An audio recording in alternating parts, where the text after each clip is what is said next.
Hello and welcome to the Annie Altman Show, the podcast, season 5. Welcome to the first episode of the Creation C series.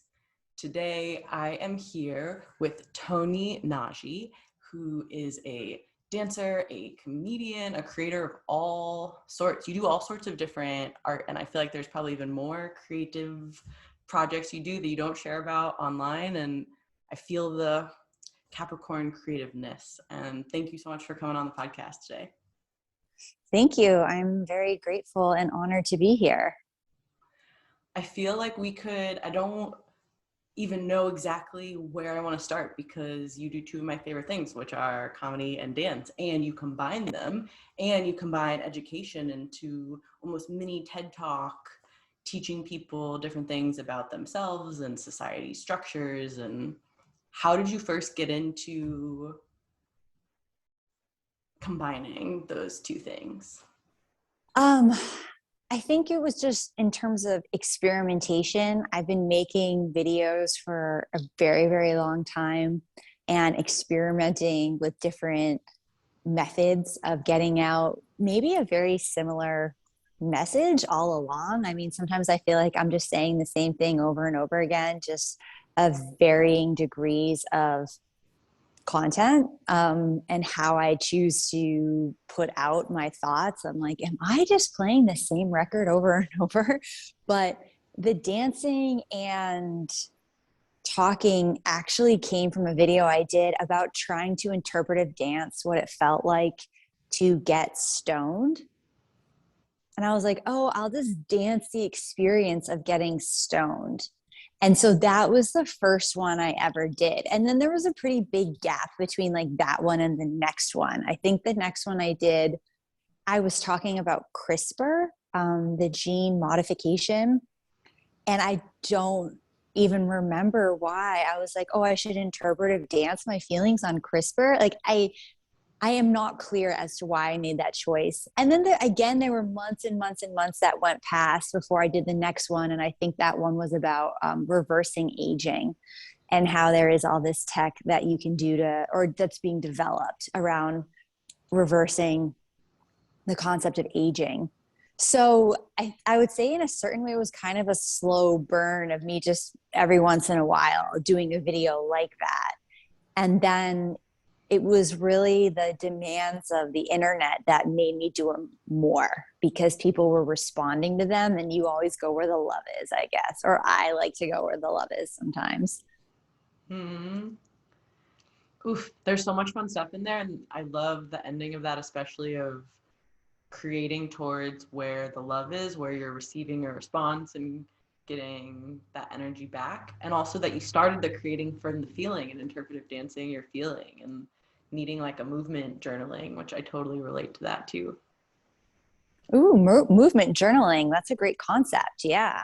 Yeah, that's what you're doing. Like you're like taking your feelings and taking things you want to put out there. And I guess I see from an outside perspective, like I feel like you cover a lot of different topics and content. I see maybe you're like getting like the vibe or the feeling, like they're all you creating all the different things. And maybe that's the like some of where that feeling of like I'm saying the same thing again, or it's always your same perspective. That kind of makes me think about like how that's part of what being an artist is to me, is that you have that set perspective. Like the broken record is like, it's you, it's Toni, it's like, this is who I am. I don't know, what do you think about that? Right, I love that. It's like I can't escape myself or my thoughts, and so I've been broadcasting my thoughts for many, many years, and maybe I'm just personally sick of me and my thoughts, but it's interesting. There is a lot of writing I've done in my past. You know, I used to write a lot. And I've written a book, and not that it's published, but I fucking wrote one. And then I blogged. And so I think that you're right. It's like I'm swimming in the sea of my own conscious limitations. And from my vantage point, I'm very aware of these cyclical thoughts I have, but perhaps not living inside my brain, it may not appear to be that way for other human beings merely observing me. So that's I want to see that last sentence written out. For other humans merely observing me, like the whole thing. Because we are all living in our brains all the time. There's a David Foster Wallace speech that's one of my favorite that feels right up your alley too. And he talks about swimming in water and fish in water and the things right in front of us that we don't notice. And I feel like there's a part of that too of just we're always with ourselves. Like I relate to that too, of that feeling sometimes of being sick of myself or just being so, there's no escaping our perspective, which is part of why it's so cool and fun to get a podcast with people, to get a dance with people, like dance improv or choreographing or writing with people and bounce ideas around, or like see, it's like if a tree falls in a forest, like if a human creates something and it's just them talking to them versus puts it out. Yeah, and the building that happens with exposure. And if you allow yourself to be open to the exposure of others, it ultimately only helps you grow and dig deeper into your own creative well, for sure. That's why collaboration is so significant and important. And I guess that's part of my problem, is that I am in a small town and like it's like you live in a small town and you are exposed to the same people. So you're exposed to yourself. I'm exposed to a lot of trees. So I have to really dig deep into my own creative well a lot, because there's only so many opportunities for collaboration just by the mere geography of the choices that I've made. So that's interesting what you're saying. And then I think also I put myself in a position often of like a leadership position. So maybe I need to go take more classes. Maybe it's also some of both. Like I know there's, in my experience with creating things and in my constant practice of finding the dance between going into your own creative well, because it has to be from you and you have to be in tune with yourself. Like I really enjoy living, like I'm living on Maui and it's not huge either. I've been in LA before and the Bay Area, and it's really different to create around a lot of people versus to create when you can isolate more easily or take space more easily. And yeah, classes and ways like doing things with people also changes. And it becomes such a cycle too, because then I know that my creations just on my own are different after like podcasting or jamming or dancing with someone. And then what I'm doing on my own impacts how I'm showing up. And it's just this like paradoxical needing both and needing to control and be intentional and also go into the whole flow. I'm preaching this to myself also of like how to pin down creativity, which feels like how, like what the fuck.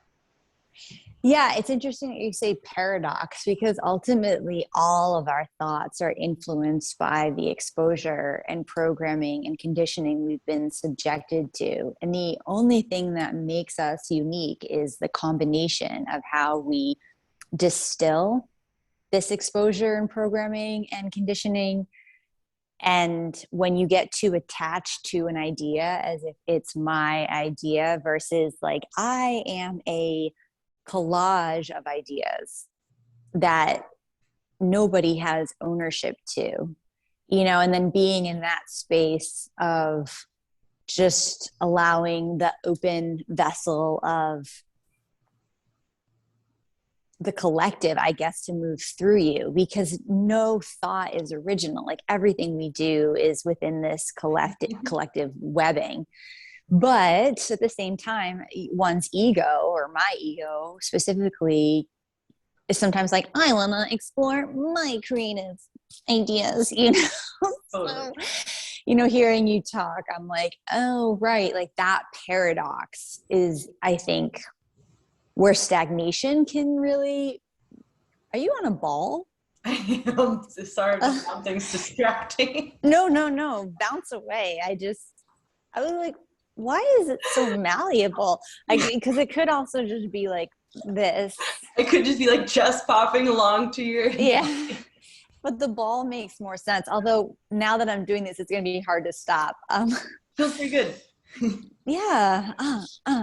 That's really funny. So yeah, I think you're just reminding me of my ego's journey of knowing intuitively that I'm just like a part of a collective conversation, and yet at the same time having a deep attachment to exploring my own mind and thought, and then guess what, complaining about it. So there goes the cycle, the Classic. circle. It's the circle of humaning.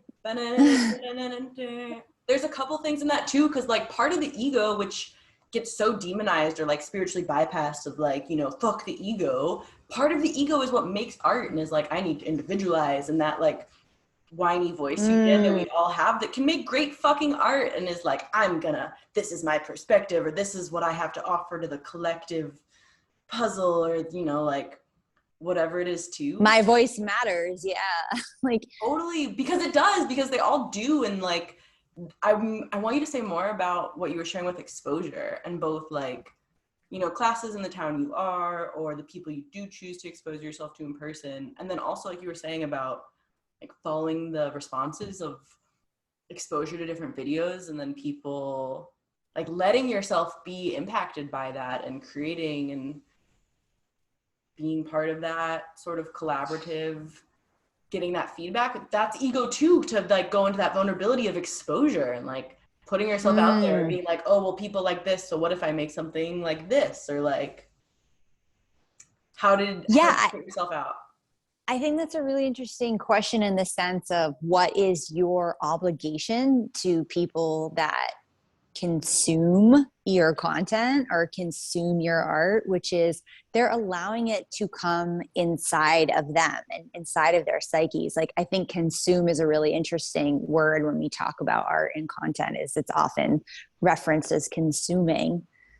And so I do believe that I have a responsibility in terms of what I'm asking people to consume. I mean, a lot of people talk about, if you were to make a parallel to food, you know, it's like your food is the most intimate act that you participate in, because you're inviting this like other thing inside of you to digest. And in a certain sense, like art, creativity, content, I'm asking that of someone's psychology. So I do believe I have a responsibility in terms of what kind of art or content I'm asking people to consume. And that responsibility to me, I think, is asking myself, is it bringing value?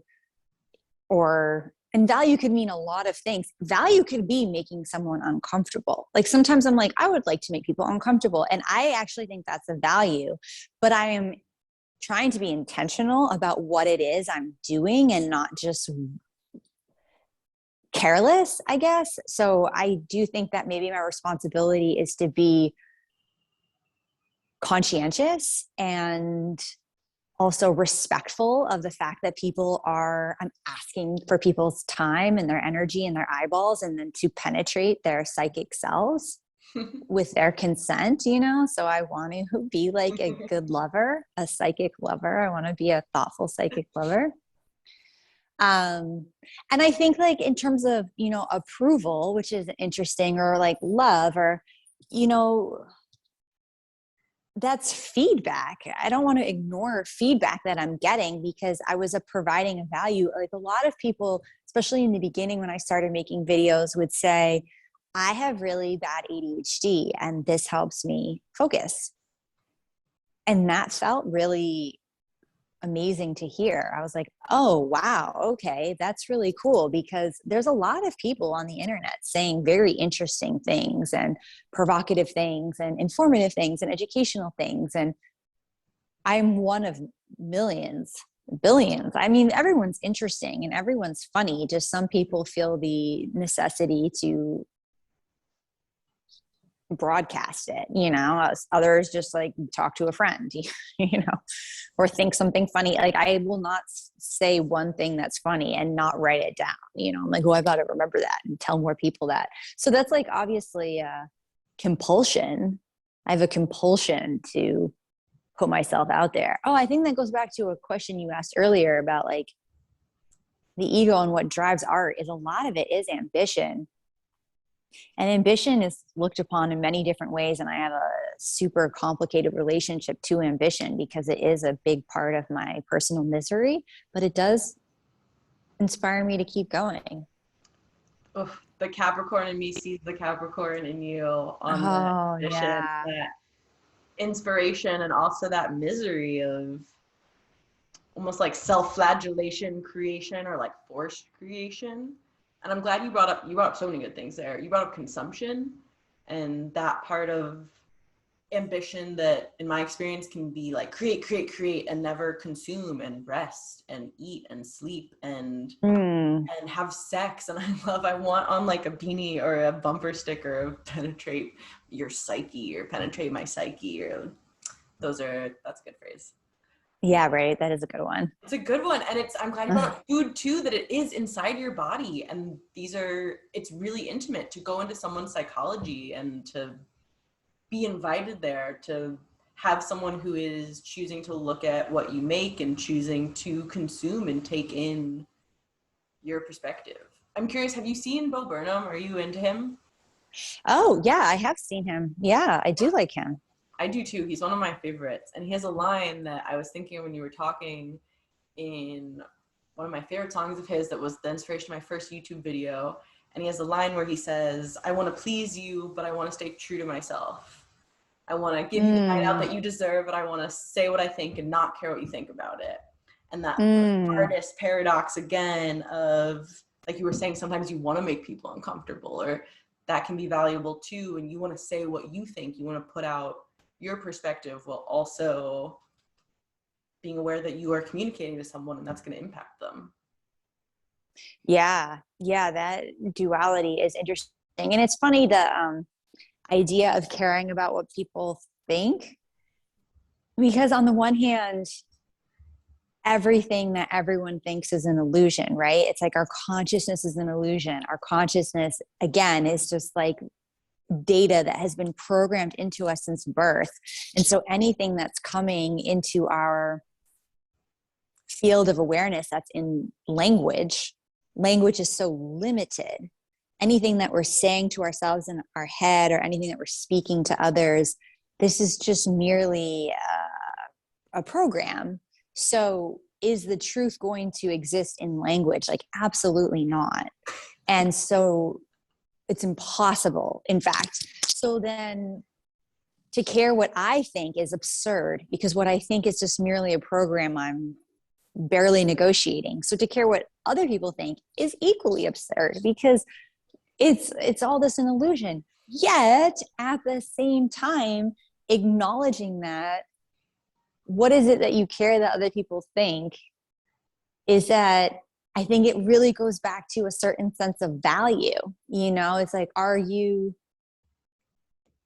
because like you can be like, I don't care what anybody thinks and I'm just going to be a fucking bully. You know, I'm just going to put a lot of negative vibes out there, or I don't care what anyone thinks. I'm going to say whatever I want on this post, no matter who it hurts. Like that, then I think you actually are caring what people think because you're wanting to hurt them.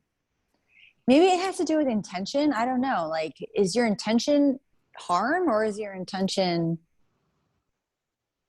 neutral? I don't even want to say good, because good is so moralistic. Like, what the hell is good? Is your intention creative, maybe, or expression, like to go to what you said of interpretive dancing, your feelings, and also to what you just said of words are so limiting, words are never going to encompass all of it. And I have a way easier time expressing myself with movements and weird sounds and like hugs, making people food, things that aren't word based. And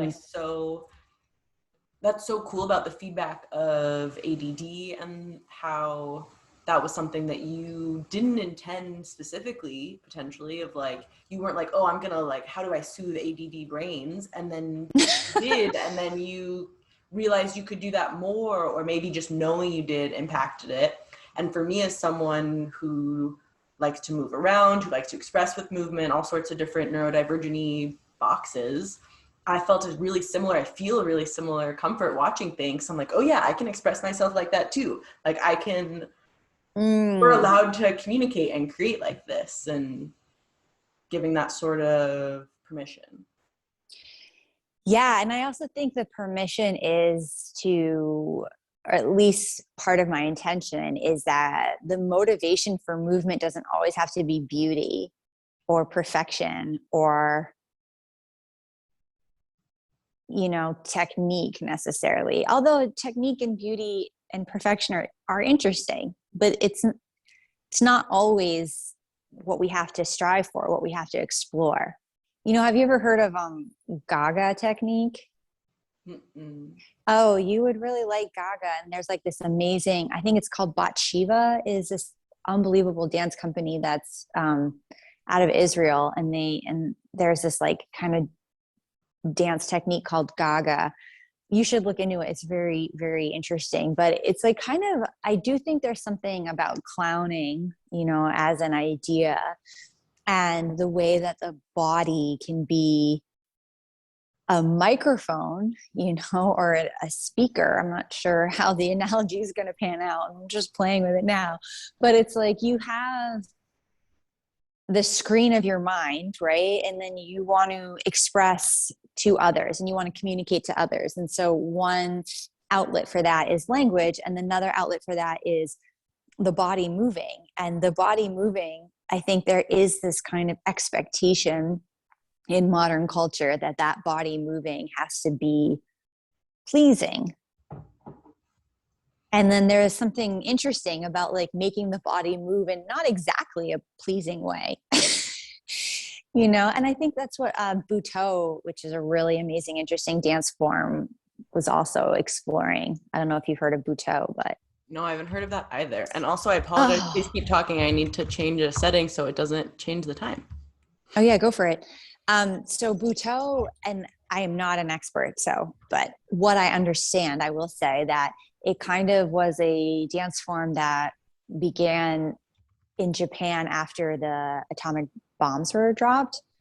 And the way that I kind of see it, personally, I've only done a few workshops. So again, this is something you should definitely research, but Butoh is the physical expression of the emotional pain of that event that happened. And the way that the movements are and the expressions on the performer's face and everything that they're exploring is not designed to like make you be like, cool move, or like, I feel really good now. It's meant to provoke something very deep and interesting inside. And it takes an immense amount of skill and training and to do it really well, but it's definitely not about beauty. In fact, it's about the opposite. And I always found that as an art form to be like intensely compelling. And I do think beauty, both for men and women, is such a trap in terms of expression. It's obviously a ballet is beautiful and a lot is expressed in ballet without a doubt, or with like sexy hip hop. Like there is a lot that is expressed through beautiful movement, but it's still limited in this really significant way. Pardon. Thank you for, thank you for carrying this. And thank you also, this is all so real. And I have a lot of things about this. I had to pardon my deep professionalism here. I think about this stuff so much with art and with dance specifically, and also just like, all art where there's this like, it must be beautiful or it's not art. It must like, beauty must be pleasing, or like, again, that thing you were saying of wanting to make people uncomfortable, or like wanting to show the quote ugly, imperfect-y, whatever human parts, where like, it's not. Yeah, I think performance art really explores this. I think there's a lot of really interesting, you'll have a performance artist and I'm sure would like take a shit on a napkin in a floor, and that's an art piece. And you can derive a lot of meaning from that, what kind of napkin? It would be my first question. So I think like what, like if it's like cloth or paper. Is it like a Sbarro napkin, right? Or is it a cloth napkin? Or is it one of those like school cafeteria napkins? Like the napkin choice would be like a huge decision to make in this like hypothetical shitting on napkin piece that I'm thinking of. Is this but I do think that, pardon? Are you brainstorming? Yeah, I'm like, oh, well, that would be cool. I wish I had the balls to just like shit on a napkin and then make people watch me do that. Well, okay, that I feel like is a very funny and also a very succinct thing of the things you were saying before too, of like it doesn't have to be quote pretty or pleasing, or like it takes a lot more balls or ovaries or courage or to create things that aren't like, oh, like look at me with my like perfect posture and my hair and my makeup and everything are pristine, to like put out the weird, which is also why I was so into your videos as soon as I saw them, was that part of, to me, the beauty of your movements is you have the whole spectrum. Like you'll do some long extension, very balletic thing, and you'll also like bend, like turn around and like look your head between your legs, or like shake and do stuff that is just neutrally just like strange, Bizarre. or just, yeah, I love the weird. Yeah, I think I do too. Cause I mean, the reality is I'm limited of the fact that I'll never be a truly beautiful, beautiful dancer. You know, like I've seen those girls, they're unbelievable, you know, like they have these amazing extensions. Like I'm working within my limitations. And it's like, I can't be the most beautiful, but I can be the most authentically bizarro to my personal body, and that felt more accessible, you know, because there's something about striving to be beautiful that maybe if it came really naturally to you, you wouldn't be striving, but it didn't come naturally to me, so it would be a lifelong striving I would never achieve. But what I can achieve is like contortions. You know, I can achieve funny contortions, and then I feel like, oh cool, I don't have to have some sort of standard for myself that feels inaccessible and also not as joyous to pursue. You know, maybe for someone else it would be plenty of joy to pursue, but for me personally, that wasn't where my joy was hidden. Well, that's interesting you say that, because from, again, from an outside perspective of it, you have the beautiful extent, like you do the whole range, which is why it's fun for me to watch, is that it's getting to see someone not limit themselves to one box of like Mm. how you express yourself. So it's really interesting to hear you say it from your perspective of like other classic humaning that I do all the time, of like, oh, you know, I'm not as good as those people, or no, that's not beautiful enough in this way, or just like all of those other classic like artist imposter syndrome, or like, you know, look at their things, or like I really firmly believe that in most of those scenarios, like someone who you would watch and be like, wow, you're so effortlessly beautiful, and you and all of those things would look and say the exact same things about you too. And again, this is like way easier to preach to you than I'm reminding myself of this too. I really do Right. Yeah. feel We're that. our own worst critics. Absolutely. So, and I have to like look at myself a fair amount with editing these videos. I'm Yeah, always like, oh, it's because then intense. it's like, It's intimate. how do I find joy? It's like the funny thing is okay, so I edit these videos. That takes a time, you know, to put them together. And like, so if I'm looking for what I do really well, then I'm more critical of myself. But if I'm looking for what I do funny, then I'm like, oh, I have more fun doing it, you know. Or if I look for something that I did that's like, you know, people would be like, what? Then it's a more fun editing process of having to stare at oneself while I go through the editing of these videos. And so maybe it's like a self protection, but that to me, you know, because I have a friend who's like a professional actress, and you know, she does a lot of auditions and stuff. And she's just really, it's like really intense to hear her inner monologue about her face or her this or her that. And just like, oh, and this angle. And, you know, and if I had to pick myself apart in that way, like, I think I would be even more sad than I already am. But to be like, oh, it doesn't matter if I have a double chin in that because that's a funny double chin. It just, I don't know. It's just so much, it can keep me going, and I don't have to look at myself in, in that lens that would stress me out, you I know? relate to that too, and that the kind of the weight off, the space that that gives to be more creative and to move your body around more. Because if I'm only like, oh, I'm never going to post any angle or shot with me with a double chin, then that takes a bunch of angles or movements or things just yeah, there's a lot of double chins. Yeah, like they happen in a lot of different angles and movements. And so if I'm like, I can never show this angle of me, then that makes a lot off the table. This makes me think too of your tagline of, which again, the Capricorn in me sees the Capricorn in you, of I take my comedy very seriously.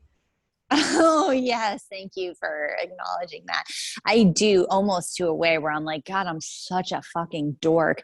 I remember there was this time where like, I mean, this is kind of a long story, but I like went to this like pitch event, you know, there was like this thing I got into, and I was like, oh, I got accepted into this thing, and I was very like taking it seriously, and I was going to pitch my TV idea to these executives. And so I made like a PowerPoint presentation, and then I had like a 4-page write-up about my TV show, and then a 1-page thing, and I had everything all like ready to go, and I was very prepared. And then I get to this pitch, and like I thought like I was accepted. I didn't just like go around the corner. I drove 7 fucking hours and like rented a hotel room. Like it was at this comedy festival. I was like, okay, Toni, this is it. This is your moment. And so then like a couple of us had been asked to go and do this pitch. And then as they're like having us go into the like conference room, the producer guy just literally yells out into the comedy festival. He's like, anyone else want to come pitch a TV show? Like, anyone want to pitch a TV show? And I was like, wait, what? And then like 15 other people come in. Okay. So then I'm like, wait, what? So then, so then there's like a microphone, and everybody has like, if you get past the 1-minute pitch, then you get to give a 2-minute pitch, and then you get to give a 5-minute pitch, and then whoever won was going to like supposedly win this TV deal. So like all these people now, there's 15 more people are giving their 1-minute pitch to the executives about this TV show. So like I get up there and I'm like very serious, and I give my 1-minute pitch. And I remember the producer, he was wearing cargo shorts and Crocs. And he said to me, you sound fun. And I was like, oh, I don't think he meant that. And so basically I did not make it to even the next, I had material for a 1-hour fucking presentation. I did not make it to the next round to pitch my idea. And the girl that ended up winning was drunk. And she just walked in, and she did not have an idea. So when it got to the 5 minutes, she was just basically talking about how she lives in Echo Park. And like she was cute, and she did seem fun, you know, and that's who they chose to win this contest. And I remember like driving home the 7 hours after I'd spent like, you know, however much on the hotel room and all that. I was like, shit, man, I take my comedy way too fucking seriously, and it's obvious. It's fucking obvious. That was a real humbling moment for me in my life journey. Yeah. Oh, and it was like a vampire teen movie. Yeah, that was her idea.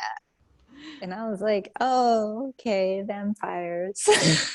Oh, that's like a classic, like life being funnier than, like real life being the funniest comedy of all time. And then you had a 7-hour drive to reflect on like, wow, like, Oh, I really, like took this really seriously. Like those moments where you're like, oh yeah, this is all an illusion, and this is all like all the things kind of come crashing down in a really goofy way. You're like, what? Yeah, it was really a come to Gaia moment for me. I was like, okay, I have to, but I mean, I guess I'm still learning all the lessons, right? It doesn't seem like they stop. And there are, you know, in the thing, like you bringing up neutrality of, it doesn't, like taking things really seriously, again, I'm preaching this to myself, doesn't have to be a bad thing. If it's taken so seriously that it's not fun anymore, that it is stifling, or I definitely have taken it too far all the time. And it has it has its uses and merits also.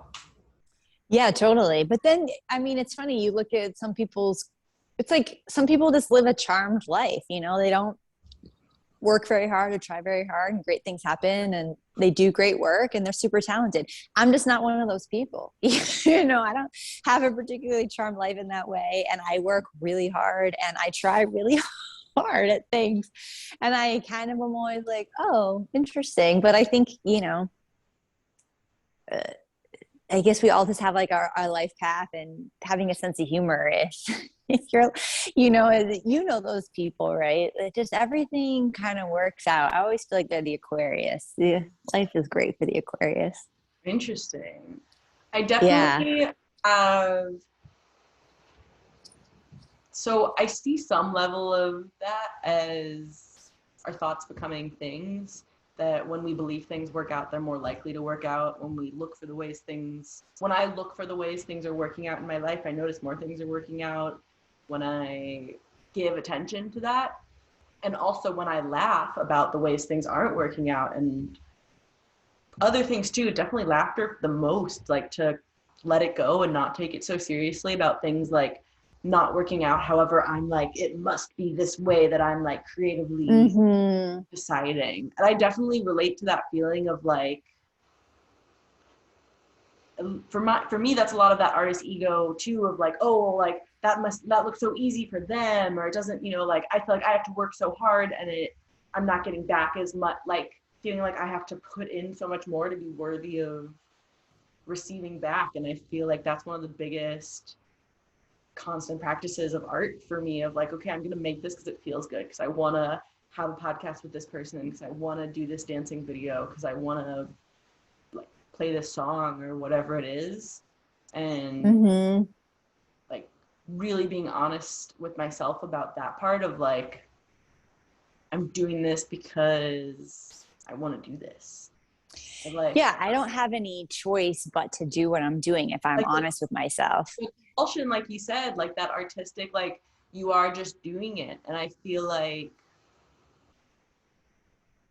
I don't know, for some reason to me, those things are connected in my head, of like that compulsive needing to create will also like relaxing into the compulsion, which is a weird phrase I've Mm. never said before. And also trust feels like a relevant word to put in this word jumble of like that things are going to work out, that like things are working out for the people and they can work out and be charmed for you too.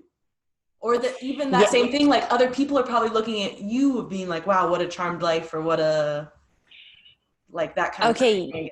That's exactly what I was going to say while you were talking. Sorry, I was also thinking because I was like, oh, yeah, I do remember. You inspired a thought of mine, which is, I think the thing that for me personally, when I feel indignant about my life, or I feel this kind of like, I would say almost like bratty sense of like, well, I deserve this, like, I think it's different to be deserving and then to have the kind of language of like, I deserve this, like, and again, this is never something I would say out loud. This is just like my inner, I guess I'm saying it out loud right now, but it's my inner monologue of just like, when I feel indignant is when I think I'm kind of in the darkest place of my artistic process. And that indignance is something that I think, I worked a lot on it to try to kind of release myself of it. And just part of that is just reminding myself that every single human being on this planet is creative. Every single human being on this planet is interesting and deserving. So the indignance comes from this place, as you were kind of, maybe you weren't even referencing, maybe I'm just referencing, but of just maybe of wanting a specific outcome, right? So it's like, I want an outcome. And then when I'm wanting an outcome, I'm not having gratitude or appreciating what is actually happening. And I think that this is kind of the lesson that I will bump, the wall I bump into over and over again, is having genuine gratitude for the meaning that creating brings into my life. It gives my life so much meaning. Anything that happens to me that's bad, that's super painful, that's super traumatic, I also am like, well, it's pretty interesting content. Like there's a way I kind of can absorb and experience my life that does have this sense of humor to it, because I'm like, oh, well, that sucked hard, but eventually that's going to make its way into some sort of content. And that's exciting to me. And so the meaning that expression gives me is so infinitely valuable to my heart and my happiness. It's kind of like having a child. It's, you don't always like your child, and the relationship isn't always easy, but your child does give you this like really deep sense of meaning, or at least my experience being a parent. There is this like underlining sense of meaning that I'm always so grateful for. And I'm not always accessing that gratitude, like sometimes I'm like, oh, I want to pinch you, but then I'm like, so basically I have a practice of every single night and every single morning. I like literally go through all the things in my life that I'm grateful for. And my creativity is one of them.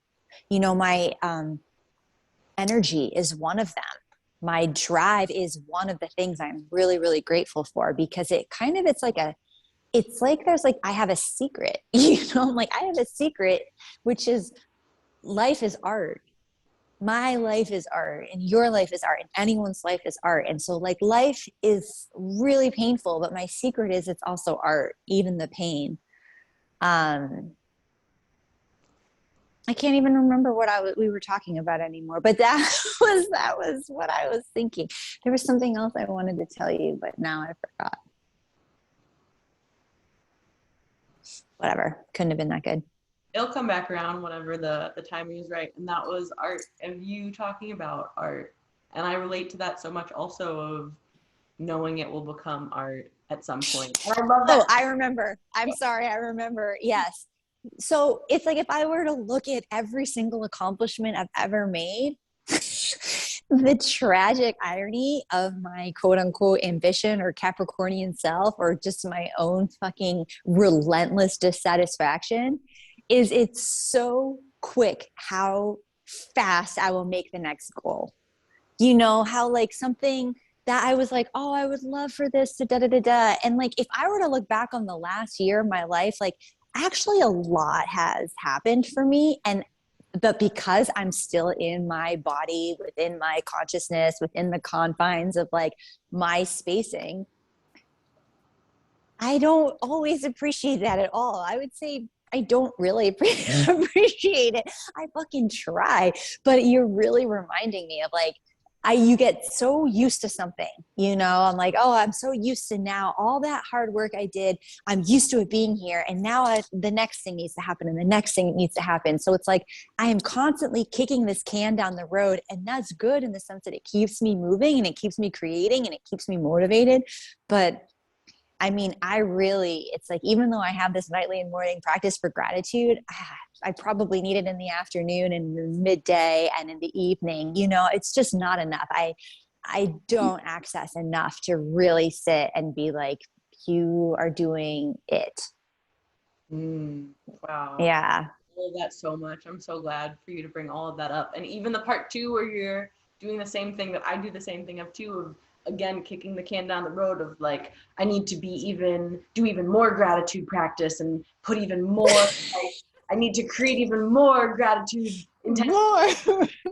Yeah, it's so fucking human. It's so real, of again that paradox between having the next goal, looking forward to the next thing, having something to look forward to definitely helps my depression, mental health, all of the things. And having moments and having a lot of time to really pause and say, wow, look at these things I have made, look at these experiences I have had, just the processing time, or to feel and consume your own art, consume other people's art, consume and just feel like, wow, I did this thing and I also did that, and like almost look at yourself from the observer perspective, like when you're editing, you're like, wow, I did that, I made that thing, like, or I made that child, like, wow. And it's so real how easy it is to take stuff for granted, or to not Yeah. It's here, and it's like, well, okay, if you're watching someone on stage in a dance performance of like someone just raises their arm and does something that it's not a big quote efforting, you can still be captivated by that. You can still give all of your attention to watching someone like freaking just lean their weight to the side, and you're like, wow. Or like three people all just leaning, and you're like, that's fucking cool. They're not like doing some huge leap again. Like, this is some good Capricorn therapy of the like goat to the top of the mountain being like, okay, well, what about that mountaintop or that mountaintop? And it's like, okay, well, what if we like had a picnic here and just like I like that, a picnic, because I think, this conversation is really reminding me about how much I take for granted, including myself. oh, and your own creativity, like you were saying, of being grateful for. And it's funny, I know the right things to say and I know the right things to think, like I could pretend, I could say something else as if I'm not going through what I'm going through and to say the right things, but so it's funny, it's like the advice that I would give someone else, or advice I'd give myself, or the advice it's so interesting how, for me personally, how truly difficult it is to access appreciation and gratitude. And it's funny, I did a 10-day silent meditation retreat right before the pandemic happened. And what was my lesson? Fucking gratitude. It's like, I can't even tell you how much it's like this is what I talk about, the record. It's like, right.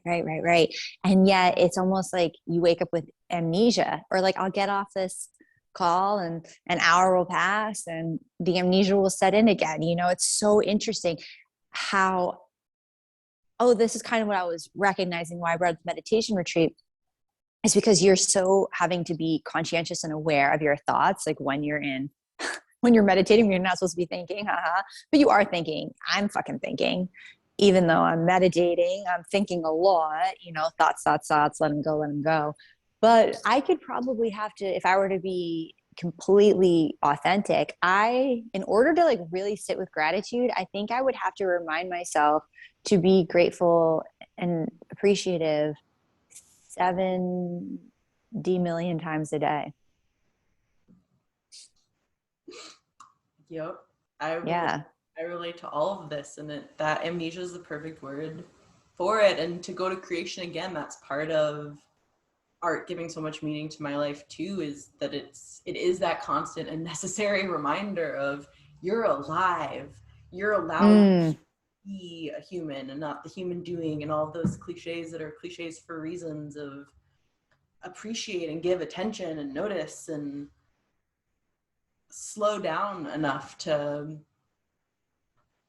feel the gratitude. And I really I feel very grateful for you being so real and willing to be real about that distinction between knowing the right thoughts. Like, oh, I can say, like what I'm supposed to say here, or I can like fake it essentially in some sense of a feeling you're not actually feeling. And the difference of really feeling it in your body, like you are dancing, or really being embodied of, wow, like I'm really present in this moment, or I'm really able to notice all of these little details, or relax into, let go of that needing to control the outcome or know the outcome or whatever it is. It's interesting how dance is kind of a really, for me, healing alchemy of being in the moment and letting go of a lot of the chatter in my brain, because especially when you're doing choreography, because you do have to think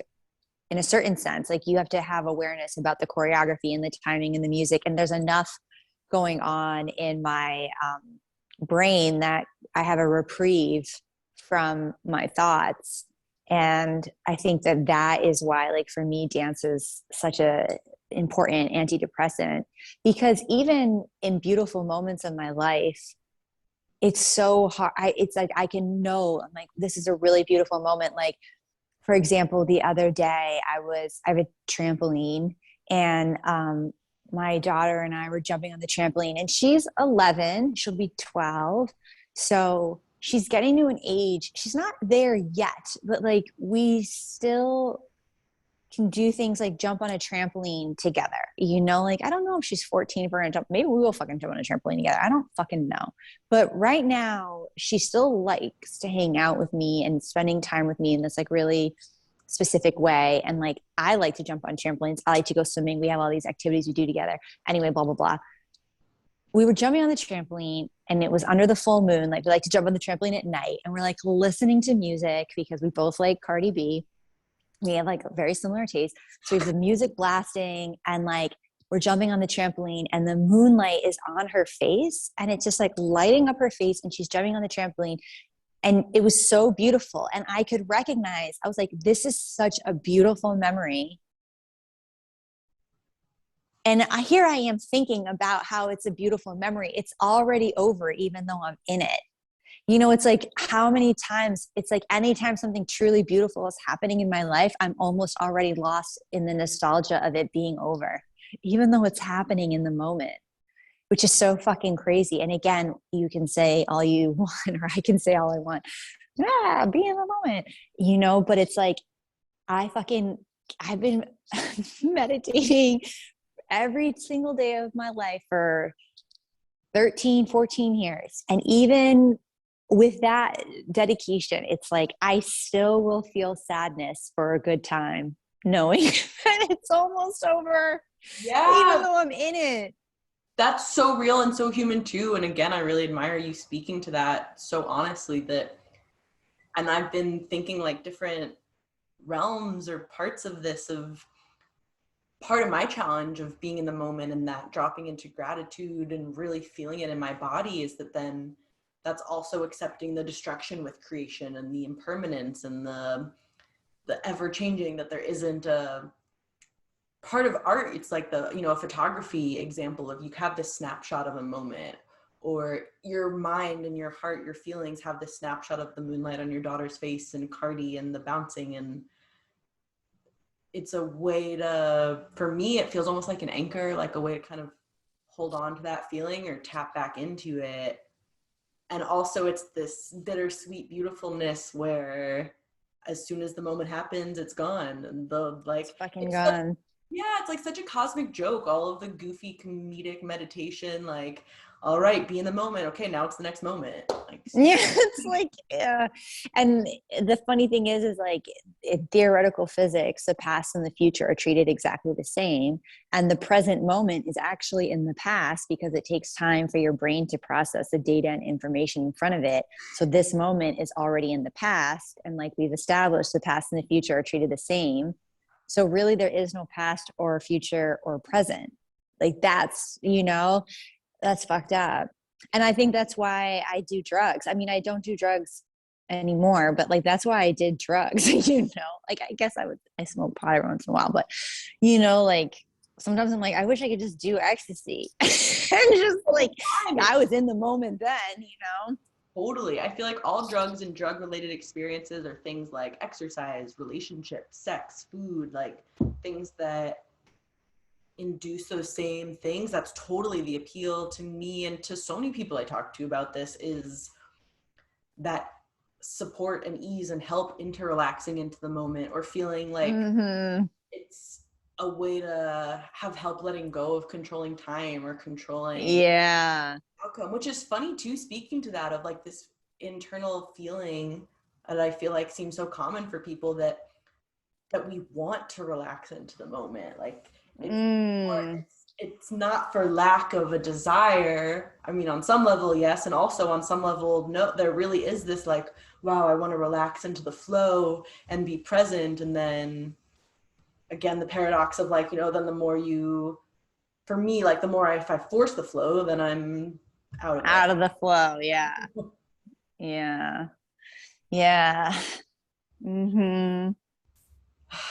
Just letting it be just appreciated. And it is an important reminder, however many times you said a day, of is it so easy to forget that, like, because it is a new moment every time, because there is that amnesia, or like, again, drugs are a great example of that, where you're like, wow, what about this thing, or look at this thing, or like you're like looking at something with fresh eyes for the first time feeling. Yeah, and it's so, I remember I did mushrooms for my birthday a couple years ago, and I kept I kept saying, like, we hiked a mountain and it was peaking at the top of the mountain. And my birthday is December 29th, as we established. So it's fucking cold. And I'm in the tundra of New Hampshire. But I'm on the top of this mountain and it's fucking cold as hell. And I kept being like, yo, you guys, yo, this moss is so psychedelic. They're like, yeah, we're tripping. And then we would get to something else, like, yo, these trees, yo, these are so psychedelic. My friends were gonna fucking strangle me, but it was my birthday. There was nothing we could do. It took me 7 hours to get down the mountain, and they were like fucking freezing, but I was warm. And I think that it just hit me hardest because I didn't eat all day, because I was like, I'm on a trip, you know. And it was just really funny because they had to just handle me. They couldn't leave. They had to just be nice to me. But whole point is I've hiked many mountains, but you know, you can't see shit as psychedelic when you're not on psychedelics in the same way, you know. And everything was so interesting. I think that, you know, it's like, I'd love to be able to achieve that through breath work, or because I'm Wim Hof and I get in ice, and you know, I'd love to be able to do that, and I do my best, but nothing says psychedelics like psychedelics. Definitely, all the tools are their own thing. And I do feel like all the tools show stuff that is inherently there. And art is, to me, art is a drug of its own in different forms. Kind of I love that. drug related experiences for sure. Before I got into like podcasting and sex work and all of this end of the spectrum, I was a very science anal nerd and worked in a psychopharm lab in college studying drugs and behavior. And it's a super cool way to see parts of us that maybe don't have the permission to come out in the same way, or that we feel like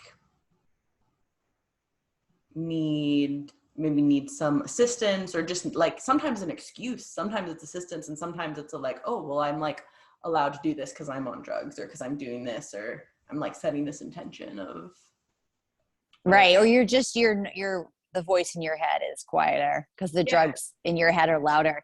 I had a skit, it's one of my favorite sketches I ever did, that was like drugs, the friends in your brain. And then me and my friend personified each of the drugs as like being a friend, another voice that you're inviting into your head to have a conversation with. So sometimes it's like when you're sick of yourself and you invite, like, hey, what does acid have to say? That's such a good description of it. And also then it being loud. It's one of my favorite videos. Their voice of it. I haven't seen that one. I'll have to check that out. That's really, I have a lot of sketch comedy on a website that I have, Cave Light Productions, and that's got a lot of my old sketches. Ooh, cool. I'll put that too in the description box here, like your social links and that too, so people can check it out. Word. Yeah, I definitely want to check out that video. And that's so okay. Well, so this feels like a good paradox for closing here, because acid Toni is still Toni. Like, you're inviting in a new perspective, or something that is louder than some other perspective. And also, to come back to the beginning, like it's still your creative perspective expression, like you on shrooms, or you're still the one seeing the psychedelic moss and then the psychedelic, like. Yeah, absolutely. But there is this other energy that you're collaborating with, which is going to bring it full circle. Yes. Yeah, totally. You're bringing in, I love that. It's totally it's some sort of mirror, some sort of, whoa, it is a collaboration. It's a collaboration with drugs, with human brains. Or two and drugs. Yeah, that feels right. That feels correct. Yeah, well, and that even connecting can be a drug, or it can have the same. Oh, fuck yeah, dude. Fuck yeah. Absolutely. Spark the literal exact same brain pathways and things, and then we're on drugs and buzzing, and someone says something we haven't thought about before, and then that brings us to say something that they haven't thought about before. And I love that. And here we go, creating. Yay, we did it. You did it. Thank you for creating this with me and being open to flow around to so many different places and be so real about. It's so comforting to me for all sorts of levels of people being so honest and straightforward and not like posturing or masking or acting like we don't have these thoughts that it seems like we all have, or we all have some flavors of. And thank you for willing to speak to those. Well, I really appreciate your energy and you having me on. It was really great to connect and collaborate with you. This was so fun. And it was also like my body was like, why are we not dancing? Like, I know, we were very still. which is needed. We gotta have it. Yeah. Thanks for letting me bounce, and I'll put all of your things so people can find out more about you and learn Great. more about you. And yeah, thank you for this. This will definitely. Thank you. There aren't words. Yeah, there's just hearts and dance moves. Thank you. Thank you so much. And thank you, listeners, for tuning in. And thanks for being you.